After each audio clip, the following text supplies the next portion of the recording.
বৈশ্বিক অর্থনৈতিক সূচকে 7 ধাপ এগিয়েছে বাংলাদেশ, অবস্থান 121। যুক্তরাষ্ট্রভিত্তিক হেরিটেজ ফাউন্ডেশনের বৈশ্বিক অর্থনৈতিক সূচক 2019-এ এ তথ্য উঠে এসেছে। বিস্তারিত ডেস্ক রিপোর্টে। পদ্মা সেতু থেকে শুরু করে রূপপুর পারমাণবিক বিদ্যুৎ কেন্দ্র নির্মাণের মতো মেগাসব প্রকল্প বাস্তবায়ন করছে সরকার। সব মিলিয়ে উন্নয়ন কর্মকাণ্ডে সরকারের ব্যয় বাড়ছে, আর এটিতেই বাংলাদেশ সর্বোচ্চ 94.5 স্কোর করেছে অর্থনৈতিক স্বাধীনতার সূচকে। তবে অবনতি হয়েছে আর্থিক পরিস্থিতিতে।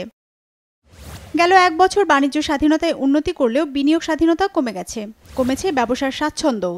তবে অর্থ ও শ্রম স্বাধীনতা বেড়েছে। আইনের শাসন প্রতিষ্ঠায় সম্পত্তির অধিকার, সুশাসন আর বিচার বিভাগের কার্যকারিতায় উন্নতি করেছে বাংলাদেশ, যদিও স্কোর 24 থেকে 36-এর মধ্যে। সব মিলিয়ে অর্থনৈতিক স্বাধীনতা সূচকে আগের বছরের চেয়ে 7 ধাপ এগিয়ে বাংলাদেশের অবস্থান দাঁড়িয়েছে 121, স্কোর 55.6, যেখানে বৈশ্বিক গড় স্কোর 60.8। অর্থনৈতিক স্বাধীনতা সূচকে বাংলাদেশের চেয়ে পিছিয়ে আছে ভারত। তালিকায় ভারতের অবস্থান 129। ভারতের চেয়েও 2 ধাপ নিচে 131তম অবস্থানে আছে পাকিস্তান। তাছাড়া নেপালের অবস্থান 136 ও শ্রীলঙ্কার 115। তবে চীনের অবস্থান তালিকার 100তম। তালিকায় সবার উপরে আছে হংকং, স্কোর 90.2। 89.4 স্কোর নিয়ে দ্বিতীয় অবস্থানে আছে সিঙ্গাপুর। এর পরপরই নিউজিল্যান্ড, সুইজারল্যান্ড ও অস্ট্রেলিয়ার অবস্থান।